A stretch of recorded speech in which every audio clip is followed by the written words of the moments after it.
Pradeep Ranganathan, S J. Suryah और Krithi Shetty starrer sci-fi action romantic drama film यानी कि लव इंश्योरेंस कंपनी के बारे में। तो इस हफ्ते इस फिल्म को जो है तेलुगु और तमिल दोनों ही भाषाओं में रिलीज़ किया गया है। मैंने इस फिल्म के तमिल वर्जन को विद सबटाइटल्स देखा है और फिल्म को देखने के बाद मैं जो कहना चाहूँगा वो ये है कि देखिए फिल्म का जो ओवरऑल आइडिया है, जो कॉन्सेप्ट है, वो बहुत ही इंटरेस्टिंग है, काफ़ी यूनिक है और मैं कह सकता हूँ कि काफ़ी रिलेवेंट भी है। अगर देखा जाए तो आज के सोशल मीडिया और एआई के बढ़ते एडिक्शन के इस ज़माने में इस फिल्म की जो कहानी है, जो सब्जेक्ट है, जो चीज़ें देखने को मिलती हैं, वो फ़नी भी है और काफ़ी हद तक रिलेटेबल भी हैं, थोड़ी-सी मतलब चिंताजनक भी हैं। तो वो चीज़ें जो फ़िल्म दिखाने की कोशिश करती है, वो मैं कहूँगा कि काफ़ी अच्छी थी, इंटरेस्टिंग थी। बट प्रॉब्लम इस फ़िल्म के साथ ये है कि फ़िल्म के अंदर जो कॉमेडी और इमोशंस का जो पार्ट है, वो बहुत ही वीक है और जिस कारण से ये एक एवरेज फ़िल्म बन के रह जाती है। देखिए, कॉमेडी तो फिर भी मैं कहूँगा कि फ़िल्म के अंदर कुछ-कुछ जगहों पे काम कर जाती है। योगी बाबू के कुछ सीन्स बहुत ही अच्छी तरीके से काम करते हैं, फ़िल्म में बीच-बीच में हँसा देते हैं। बट इमोशनली ये फ़िल्म जो है बहुत ही कमज़ोर है। देखिए, इस फ़िल्म के अंदर कहानी का जो सेटअप है 2040 में है और यहाँ पर मैक्सिमम जो लोग हैं उनके अंदर अब वो इमोशंस बचे नहीं हैं। वो लोग को ह्यूमन इमोशंस के बारे में कुछ भी नहीं पता है। उनको एआई जिस तरीके से गाइड कर रहा है वो उसी तरीके से अपनी ज़िंदगी बिता रहे हैं। उन्हें सुख, दुःख क्या होता है, गुस्सा क्या होता है, प्यार क्या होता है, दया भावना, किसी भी चीज़ के साथ उनका कोई भी अब कनेक्शन रहा नहीं है। तो ऐसा कह सकते हैं कि इस दुनिया के अंदर ज़िंदगी तो है बट उन ज़िंदगियों में कोई ज़िंदगी नहीं है, लाइफ़ नहीं है, सोल नहीं है।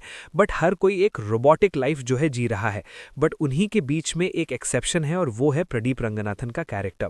बट यहाँ पर प्रॉब्लम ये है कि डायरेक्टर साहब को उस दुनिया को भी दिखाना है जिसमें लव नहीं है, इमोशंस नहीं है। एट द सेम टाइम उन सभी के बीच में प्रदीप का कैरेक्टर किस तरीके से लाइफ ऐड करता है, किस तरीके से एक सोल ऐड करता है, उसको देखकर जो है खुशी होनी चाहिए। वो चीज़ जो है कहीं ना कहीं डायरेक्टर साहब यहाँ पर डेवलप करने में, जनरेट करने में जो है कामयाब नहीं हो पाते हैं। प्रॉब्लम यहाँ पर ये हो जाती है कि यहाँ पर दो टाइप की चीज़ें दिखानी है, एक आर्टिफिशियल, एक नेचुरल, या फिर कहें जिसको फिल्म में ऑर्गेनिक कहा गया है। दोनों ही टाइप की चीज़ों को यहाँ पर दिखाना है। प्रॉब्लम यहाँ पर यह है कि जो आर्टिफिशियल चीज़ें हैं वो बहुत ही ज़्यादा बढ़ा चढ़ा कर देखने को मिलती हैं, कुछ जगहों पर बहुत ही फोर्स सी नज़र आती हैं और जो नेचुरल चीज़ें हैं वो पता नहीं कुछ जगहों पर बहुत ही आर्टिफिशियल सी फील होती हैं।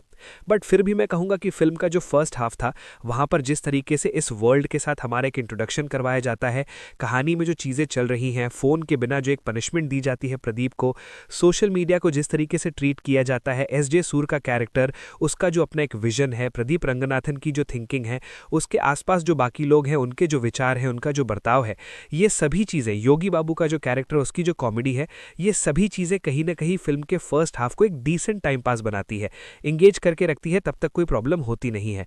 बट प्रॉब्लम स्टार्ट होती है फिल्म के सेकेंड हाफ में, जहाँ पर मतलब मैं कह सकता हूँ कि चीज़ें काफ़ी हद तक बोरिंग जोन में चली जाती हैं, चीज़ें हद से ज़्यादा प्रेडिक्टेबल हो जाती हैं, ड्रामा होते हुए भी बहुत ही वीक नज़र आता है।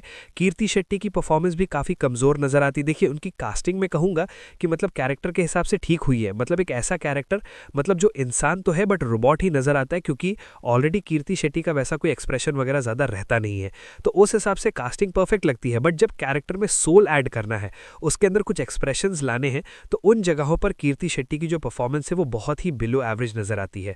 प्रदीप रंगनाथन की अगर हम बात करें तो देखिए, उनके अंदर जो चीज़ें हमें देखने को मिलती हैं वो कहीं ना कहीं अब जो है फिल्मों में बहुत ज़्यादा रिपीट होने लग रही है, ऐसा फील होता है, वो रिपीटेटिव फील जो है वो आने लगी है। इस फिल्म को बहुत पहले ही रिलीज़ हो जाना चाहिए था बट बहुत लेट हो रही है। बट मेरे हिसाब से अब प्रदीप को जो है इस तरीके